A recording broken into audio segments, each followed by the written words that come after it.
Guess who's back with the team?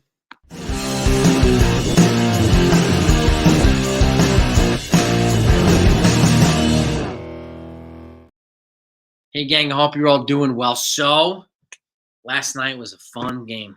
Yankees beat the Baltimore Orioles. Luis Hill out-pitched Corbin Burns. 2-0 win. Fantastic. They got an afternoon matinee today. And I have the lineup for you. Before I do that, the Yankees did make 2 roster moves. Carlos Narvaez, who was brought up here the other day, has been optioned back out to AAA. And guess who's back? Who's been reinstated? Mr. Alex Verdugo. He's back from paternity leave. Congratulations to him and his family.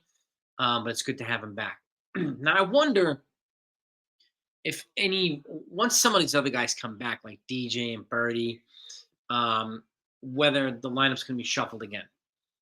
I've proposed this before, even a platooning leadoff on occasion where DJ may be able to lead off against lefties and Alex Verdugo might be able to lead off against righties because he has a pretty good OPS against righties. It's almost 900.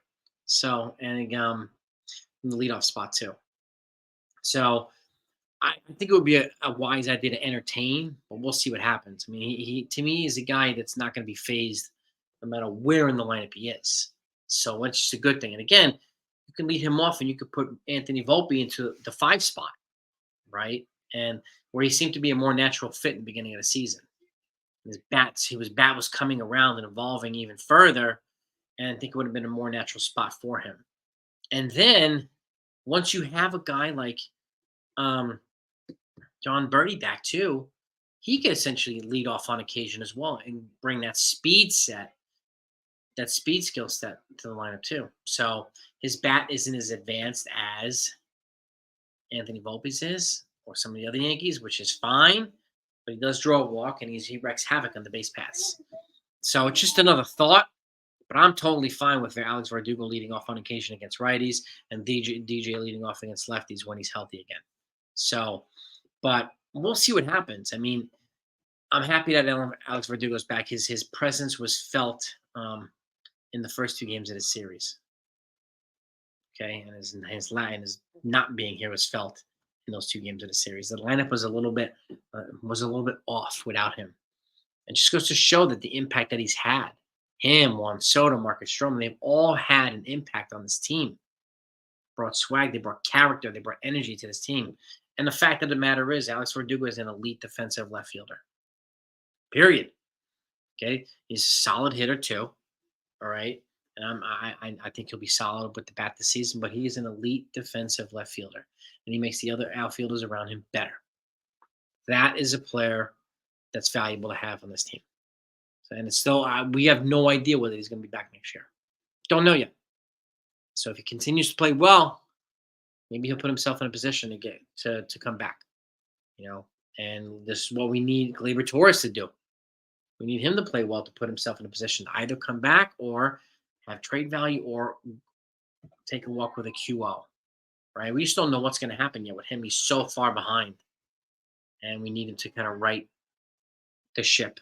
He's kind of in his own head, it looks like. So, but still remains to be seen. But either way, before I give you the lineup, make sure that if you're not subbed to this channel, you do that now and your notifications too. That way, if you want to take part in the discussions, whether they're high-level discussions or just basic Yankee talk, you want to join the live streams and give your input and your feedback there. Okay? Insights are always welcome. Perspectives are always welcome. We have wildly different perspectives too, and we don't agree with everything all the time either. And I'll tell you, I'm not there to tell people what they want to hear just because other people are saying it. I don't do that, okay? This is a different community here, and it's a special community. And it's a real community. So we got a lot of great people. So you joining the family would be a welcome addition, and we greatly appreciate it very much. So channel is close to 21,000 subs, so I'm looking forward to getting there, hopefully in the next month or so. But with that, here's the lineup. And look who's back in there, Alex Verdugo. Good. Anthony Volpe's leading off at shortstop.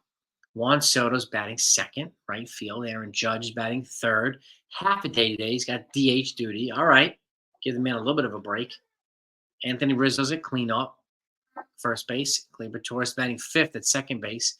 Alex Verdugo's back in there, batting sixth in left field. Oswaldo Cabrera batting 7th at third base. Austin Wells is back at the dish, batting 8th, and Trent Grisham batting 9th in center field. And on the mound, Carlos Rodon.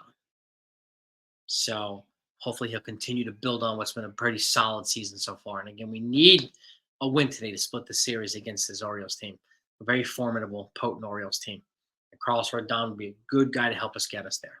So, and hopefully I'll be able to go live after the game. I don't know. I'm doing some big work at my house today to move some big pieces of furniture and doors and replace doors and stuff. So, so I don't know if I'll go live right after the game, but I'll definitely go live later. So hopefully you'll join me then. But hopefully we'll be celebrating a Yankee win. That's what's most important right now. But are you happy that Alex Verdugo's back? I am. I do think he's a good fit to this lineup. He's been a good fit to the Yankees. A lot of people were skeptical about him. I was skeptical about what I heard last deadline, that they were talking about trading Clark Schmidt for him at last year's trade deadline. I said, why would they do that? But now we've got both, and I'm happy with that. I think the priority now is to decide whether the Yankees are going to be adding pitching at some point, and just like there's some bats I know the fans want Yankees to replace. Like you could replace some of these guys in-house too. You could essentially, I know people want Stanton gone, but he's got a lot of money coming to him. Anthony Rizzo's gone. A lot of folks want Gleyber Torres gone. I get it. You've got Spencer Jones in-house here. You got Jason Dominguez in-house, who could, once he's healthy, these guys could represent replacements here.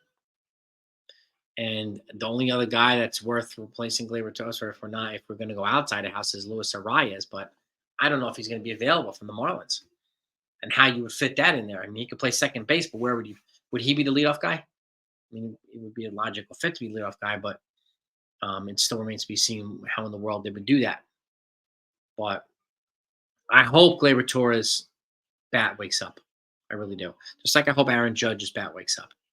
We need these guys to be productive. We need them to be formidable. We need them to contribute. We need Giancarlo Stanton to get back in there. We need Anthony Rizzo's more consistency. We need Volpe more consistent. He's kind of turning around a little bit. And Austin Wells is starting to look pretty good at the bat as well. So we have the weaponry that we need here. We don't really have to go out and make massive trades and massively overpay for people in free agency just because people want the flavor of the month. Look at the flavor of the months. Josh Hader, not better than Clay Holmes, right? So just goes to show you that the flavor of the month guys, the guys with the premier names and all this stuff, are not always the best fits for the Yankees. So I'm glad we have Clay Holmes. That 5-out save, he bailed out Ian Hamilton last night. Okay, and Luis Hill pitched a fantastic game. He outpitched Corbin Burns. Fantastic.